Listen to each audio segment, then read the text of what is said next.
थांब, स्क्रोल करू नकोस. कदाचित हा संदेश स्वामी आज तुलाच सांगत आहेत. आपण सगळे प्रार्थना करतो ना, रात्री उशीवर डोकं ठेवल्यावर मनातलं सगळं देवाला सांगतो आणि मनापासून अपेक्षा करतो की उद्या काहीतरी बदल होईल.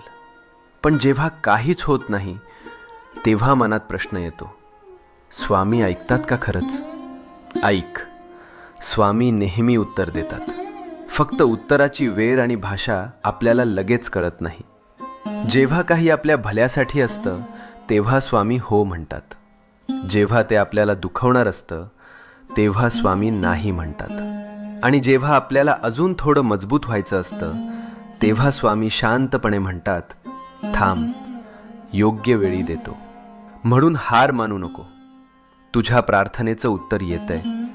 फक्त थोडा विश्वास, थोडा धीर, मनात शांतपणे